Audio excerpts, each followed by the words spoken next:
Hello everybody, we're on London's South Bank for a premiere with a very British pedigree. It's John le Carré's masterpiece spy thriller. It's the British Film Institute, and if you're a British actor of any note and you're not in this film, then frankly you want to be having a few stern words with your agent right about now. Let's get some red carpet action at the UK premiere of Tinker Tailor, Soldier Spy. You can tend to get a little typecast, and I play those characters that express their emotions physically, and so it was lovely to sort of dial it, really make it an internal thing and dial it all back. That was one of the attractions of doing it. There are a good few more le Carré novels.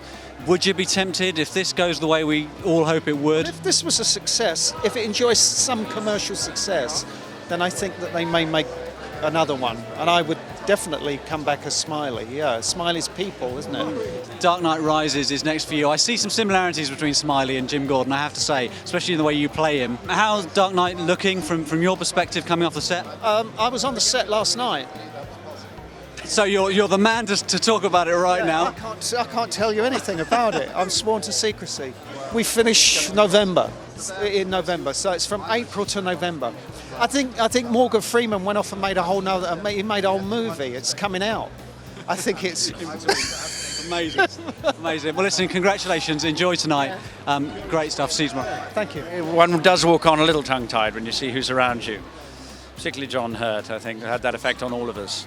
But I also had some old friends and colleagues around me, and so it was had a rather satisfying symmetry to it. Was there a joy when you picked up the script and saw your name and knew that you were going to be playing that role? A bit more debonair amongst some greyer civil servants? Well, bless you.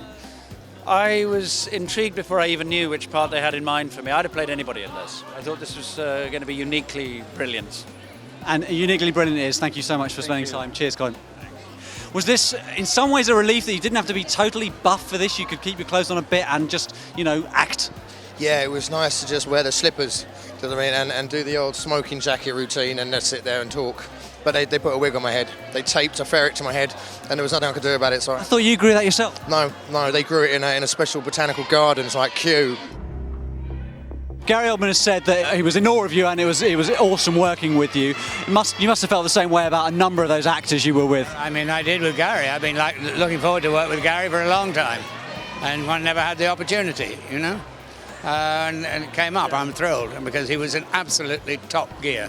With every respect for Alec Guinness in the world, he just took another line on it and made it work superbly. I think he had very clear ideas about how he wanted to work the cast that he sort of had in his mind, and I was one of the early fits. But it was, I think, dependent on Gary going for it, and so, yeah, because he had that idea as a match, myself and him, so I can't believe I'm having this conversation. It's so flattering to be able to talk about it, but I could immediately see what a golden opportunity it was for any actor worth their salt. I mean, a really phenomenal role in a fantastic screenplay of a great classic. I wanted the film of the film, not the film of the book, and that's what we got, and I'm terribly pleased with that. Gary, who's standing next to me at this moment, he's a very happy bunny, and so he should be. It's an absolutely wonderful part for him, and he's done it beautifully. We're talking of Gary. May this perhaps not be the last time we see him playing George Smiley, do you think? Well, I think it's an open secret. It's a twinkle in the eye of working title, and it's certainly a twinkle in Gary's eye, but it's got to be good next time round. It can't just be Tinker Tailor 2. So that's it, a galaxy of British stars all packed into one piece of premiere coverage and all packed into one fantastic movie as well. Tinker Tailor Soldier Spy opens on September the 16th. Go and see it.